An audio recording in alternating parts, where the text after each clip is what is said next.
నమస్కారం గురుగారు. శ్రీమాత్రే నమః.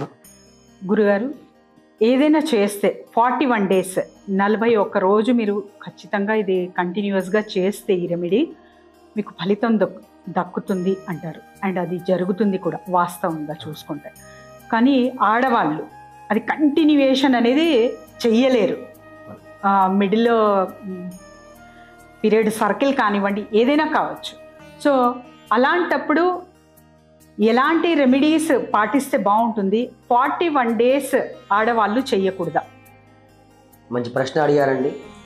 మనం చూస్తున్నట్లయితే 41 డేస్ అని మనకి ఎటువంటి దీక్షలో చేసుకుంటూ ఉంటాం. మరి 41 డేస్ చేసుకున్నప్పటికీ కూడా కొంతమందికి మా సంకల్పం నెరవేరట్లేదని చాలామంది చెప్తూ ఉంటారు. ఎందుకయ్యా అంటే, ఒకే స్థలంలో ఈరోజు ఎక్కడైతే మనం కూర్చున్నామో, మనం కూర్చోవడం వలన ఆ స్థలం ఎటువంటిదైనప్పటికీ కూడా స్థలానికి మనకు మహిమ వస్తుందండి.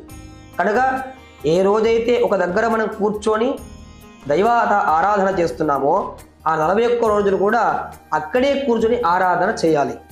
మరి కింద ఏం వేసుకొని ఆరాధన చేయాలి? మనకి పవిత్రం వై దర్భాసనం వేసుకొని చెప్తుంటారు. దానికి పవిత్రత చాలా ఉంటుంది. కనుక మన గ్రహణ సమయంలో కూడా దర్భ వేస్తే మనకు తినడానికి పనికొస్తుందని మనకు చెప్తుంటారు. అందుకనే దర్భకు పవిత్రత ఉంది. కనుక ఆ దర్భ ఆసనం ఉన్నా పర్వాలేదు, లేదు ఒక దర్భ ఉన్నా పర్వాలేదు, అది కింద వేసుకొని అక్కడే కూర్చొని 41 రోజులు ఎవరైతే చేసుకుంటారో అటువంటి వారికి కార్యసిద్ధి జరుగుతుంది.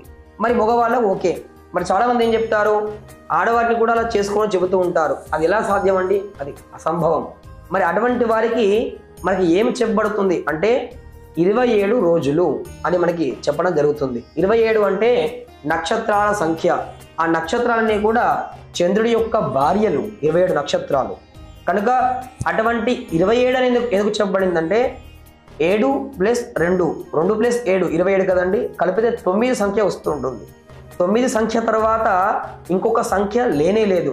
మళ్ళీ 1 0 కలిపితేనే వస్తుంది. కనుక 9 తర్వాత ఇంకో సంఖ్య లేదు. కనుక 9 స్వరూపంగా అమ్మవారు, కనుక అమ్మవారి స్వరూపంగా స్త్రీ ఉంటుంది. కనుక 27 రోజులు ఆడవారు పాటించాలి, 41 రోజులు మగవారు పాటించాలి. అది ఏ సంకల్పం కోసం చేస్తున్నామో ఆ సంకల్పం ఖచ్చితంగా నెరవేరుతుంది. ఇది ఆడవారికి మగవారికి ఉన్నటువంటి రోజుల సంఖ్య. సో ఎవరైనా సరే 6 గంటలకి ఖచ్చితంగా లేవాల్సిందే, ఇవన్నీ వింటుంటాము.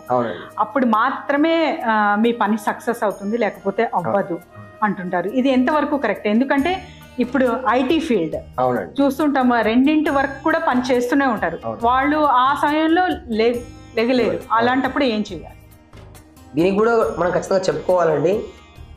మనం చూసినట్లయితే ఒకప్పుడు అందరికి కూడాను పొలాల్లో విధానాల్లో పనులు ఉండేవి. కనుక 4 గంటలకు లేచేవాళ్ళు బ్రాహ్మీ ముహూర్తంలో. 6 వరకు కూడా ఇంట్లో అన్ని పని కూడా చేసుకొని 7 గంటలకి వరకు కూడా ఇంట్లో పూజ చేసుకొని 7 గంటలకు వెళితే సాయంత్రం వస్తూ ఉండేవారు. మరి కాలక్రమేణా మనకి డబ్బు చాలా అవసరము, ఉద్యోగం చాలా అవసరము. ఆ పని చేయకపోతే వారు డబ్బు ఇవ్వరు. ఇటువంటి సమయంలో మరి దేవతారాధన ఎలా చేయాలి? ఒకరు చూస్తేనేమో సాయంత్రం 6 గంటలకు చేయమని చెప్తారు, ఇంకొకరు చూస్తేనేమో ఉదయం 4 to 6 మధ్యలో చేయమని బ్రాహ్మీ ముహూర్తంలో చెప్తారు. మరి కొంతమంది వారి యొక్క అవసరాల ప్రకారంగా అందరికీ ఒకే రకంగా ఉద్యోగాలు హైదరాబాద్లో కానీ ఇంకా కొన్ని చోట్ల కానీ ఉండవండి. కొంతమందికి 10కి డ్యూటీ స్టార్ట్ అవుతుంది, సాయంత్రం వరకు చేయాలి. కొంతమందికి రాత్రి ప్రారంభిస్తారు, ఉదయం వరకు చేయాలి.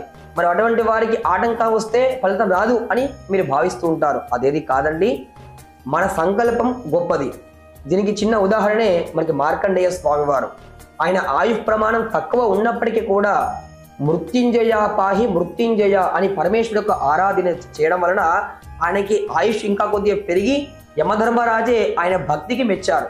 అంటే ఇక్కడ మనం ఏం చూసుకోవాలంటే, మనం చేసేటువంటి విధానము ఎంతైతే చేస్తున్నామో, ఎంతసేపు చేస్తున్నామో ఆ యొక్క సమయంలో ఫోన్లన్నీ కూడా పట్టుకోకుండా ఎప్పుడు చేసినా పర్వాలేదు, కానీ చక్కగా నీట్గా శుభ్రంగా స్నానం చేసి కూర్చొని ఎక్కడైతే మనం చేస్తున్నామో ఆ స్థలం చాలా ముఖ్యమండి. అందుకని ఒక స్థలాన్ని మనం ఎప్పటికీ ఒక స్థలంలో ఉంచుకోవాలి, అదే స్థలంలో మనం కూర్చోవాలి.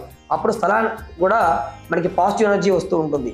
ఆ స్థలంలో మీరు ఎప్పుడైతే ఉద్యోగంలో మీరు ఇంటికి వచ్చేస్తారో అప్పుడు ఆ సమయంలో స్నానం చేసి అక్కడే కూర్చొని ఆ చేసిన సమయము భక్తిగా ఎవరైతే చేస్తారో అటువంటి వారికి ఖచ్చితంగా ఈ ఫలితం ఉంటుంది. ఈ రోజు ఇప్పుడే చేయాలి, అప్పుడే చేయాలి అనేది లేదు. ఉన్నవారు చేస్తారు, మరి లేనివారు ఎప్పుడు చేయాలి అంటే ఆ స్థలంలో మహిమ మనం సంపాదించుకొని ఆ స్థలం అంతా కూడా ఒక పాజిటివ్గా చేసుకొని అప్పుడు ఆ స్థలంలో మనం కూర్చున్నట్లయితే ఇంతకుముందు కూడా మనం చేసుకున్నాం కాబట్టి ఆ స్థలంలో ఒక పాజిటివ్ ఎనర్జీ వస్తుంది. అక్కడ వెళ్ళి మనం కూర్చుంటే ఇంకా పాజిటివ్ వచ్చి మనకి అంత కూడా శుభం జరుగుతుంది. అందుకనే చాలా మంది కూడా ఆదియోగిలో ఎందుకు అంతమంది కూడా బాగా జరుగుతుంది వెళ్తున్నారు అంటే అక్కడ స్థల మహిమలో అందరూ కూర్చున్నారు, మెడిటేషన్ చేస్తున్నారు, అందరూ కూడా ఆ యొక్క మైండ్ సెట్ బాగుంది, ఈ శుభం జరుగుతుంది కనుక మళ్ళీ అక్కడ స్థలంలో అంతా కూడా మహిమ వచ్చేసింది. అందుకని ఆ స్థలంలోకి వెళ్ళి కూర్చుంటున్నారు కనుక వారికి పాజిటివ్ ఎనర్జీ వస్తుంది. అరుణాచలం ఉంది, ఆ రమణ మహర్షి గారి యొక్క ఆశ్రమం ఉంది, అందులో వెళ్ళినా కూడా ఎవరు కూడా మాట్లాడారండి, అక్కడే కూర్చొని జపం చేస్తూ ఉంటారు. ఎందుకంటే అక్కడ స్థలంలో ఆయన జపం చేశారు, అక్కడ స్థలం మహిమ ఉన్నది, అక్కడ కూర్చుంటే ఆ శక్తి ఉంది కనుక మనం కూడా ఏ స్థలంలో ఏ సమయంలో కూర్చున్నా పర్వాలేదు, అక్కడ కూర్చుంటే మనం చేసుకునే విధానం వల్ల మన యొక్క బుద్ధి కుశలం వల్ల మనకి అని కూడా శుభాలు జరుగుతాయి.